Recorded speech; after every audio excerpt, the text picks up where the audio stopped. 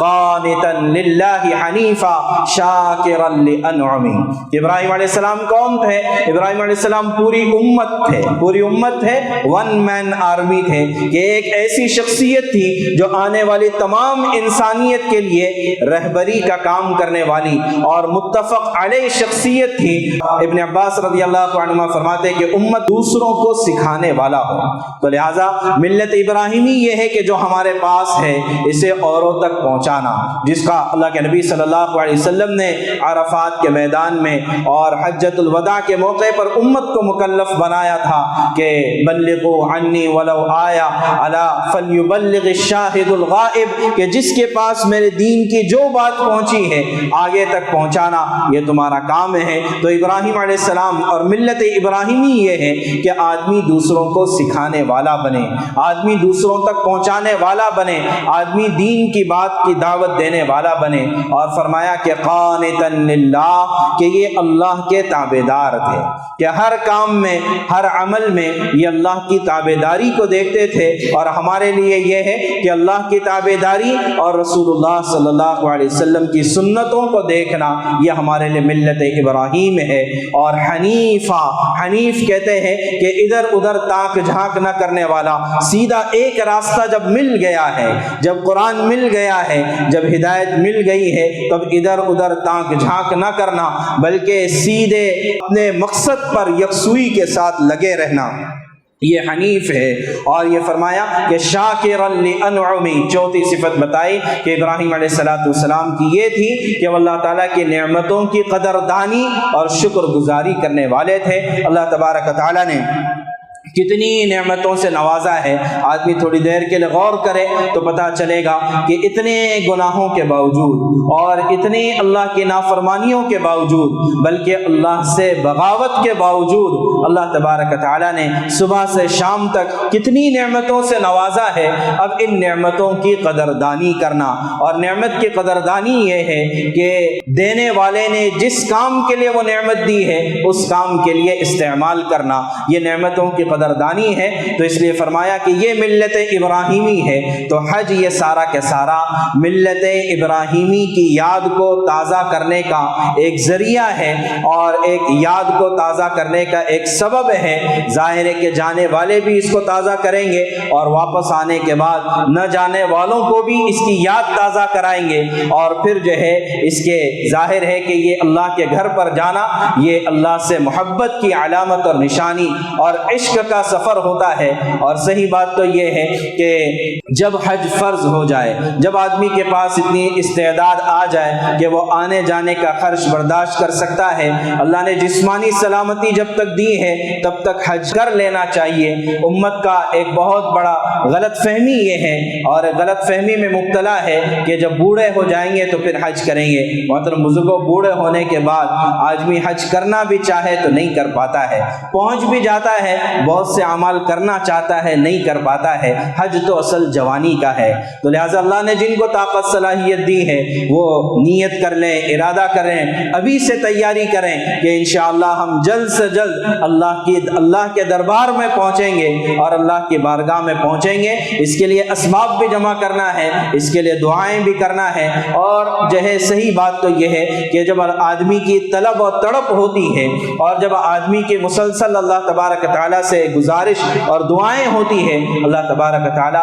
اسباب کا ایسا آنن فانن انتظام کر دیتے ہیں کہ آدمی کے تصور میں بھی نہیں ہوتا ہے، ایک آدمی پہنچنے کی کوئی صلاحیت نہیں رکھتا، لیکن اللہ تبارک و تعالیٰ کیسے انتظام کرتے ہیں یہ اللہ کی قدرت ہے۔ تو لہٰذا حج جو ہے یہ جوانی میں ہے، حج جو ہے قدرت ہونے پر ہے، حج جو ہے صاحب استعداد ہونے پر ہے، اور اس کی وجہ یہ ہے کہ جب آدمی حج کے لیے جاتا ہے تو وہاں کی ایک دنیا ہی الگ ہے۔ آپ دیکھیں آدمی دنیا کے مختلف مقامات پر گھومنے پھرنے جاتا ہے، کیوں کہ بھئی وہاں کا خوبصورت منظر ہے، وہاں پر فلاں چیز بہت اچھی ہے، وہاں فلاں چیز بہت اچھی دکھتی ہے، بہت اچھی ملتی ہے، تو آدمی وہاں گھومنے جاتا ہے۔ یہاں پر کیا ہے؟ یہاں پر نہ جو ہے سنگلاخ پہاڑیاں ہیں، یہاں نہ آبشارے ہیں، نہ یہاں پر سبزہ ہے، نہ یہاں پر ہریالیاں ہیں، لیکن اس کے باوجود ساری دنیا امنڈ کر یہاں پر آتی ہے، اس لیے کہ کچھ تو ملتا ہے، کچھ تو آدمی وہاں جانے کے بعد پاتا ہے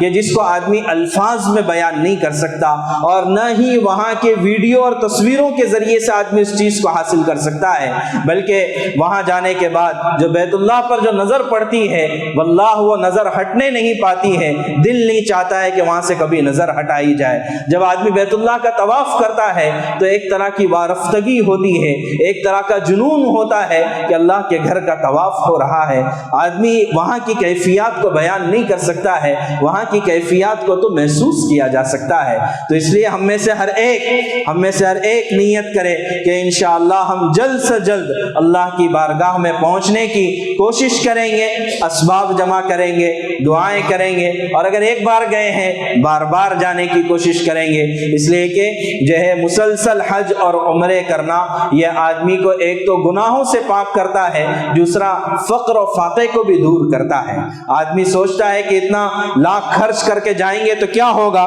لیکن اللہ کے نبی صلی اللہ علیہ وسلم کا صاف اعلان ہے کہ صدقہ کرنے سے نہ مال کم خرچ ہوتا ہے، اور حج اور عمرے کے بارے میں صراحت ہے کہ یہ جو ہے گناہوں کو بھی دور کرتے ہیں اور فقر و فاقے کو بھی، افلاس اور غربت کو بھی دور کرتے ہیں۔ تو لہٰذا کثرت سے حج کرنا یا کثرت سے عمرہ کرنا یہ کوئی عیب کی چیز نہیں ہے، نہیں یہ فضول خرچی ہے۔ ہاں البتہ اس میں اگر دکھاوا آ جائے تو پھر ظاہر ہے کہ دکھاوے والی نماز بھی شرک ہے، دکھاوے والا صدقہ بھی شرک ہے، تو دکھاوے والا حج بھی شرک ہو جائے گا۔ اللہ تبارک و تعالی ہماری حفاظت فرمائے۔ اور پھر یہ کہ مدینہ منورہ کی حاضری ہوتی ہے، لیکن بس مدینہ منورہ کے بارے میں صرف اتنا بتانا ہے کہ اس ملت ابراہیمی کو سب سے اخیر میں آنے والے رسول جناب محمد رسول اللہ صلی اللہ علیہ وسلم نے ملت ابراہیمی کو ڈیفائن کر کر بتایا، واضح کر کر بتایا، اور فرمایا ترکتکم علی الملت البیضاء لیلھا کنہارھا، کہ صاف ستھری شریعت پر تم کو چھوڑ کر جا رہا ہوں جس کی رات بھی دن کی طرح سے واضح ہے، روشن ہے۔ تو وہ طرز کیا ہے؟ اس کے لیے مدینہ منورہ کا سفر ہے، اس کے لیے رسول اللہ صلی اللہ علیہ وسلم کی سیرت ہے، اور آپ کی سیرت کو جاننا ہے۔ اللہ تبارک و تعالی ہمیں صحیح معنوں میں ملت ابراہیمی کے مطابق زندگی گزارنا آسان فرمائے، اور اللہ کے رسول صلی اللہ علیہ وسلم کے طرز اور سنت اور طریقوں کے مطابق اپنی زندگیوں کو ڈھالنا آسان فرمائے۔ یا رب صلی وسلم دائما ابدا علی حبیبک خیر الخلق کلہم۔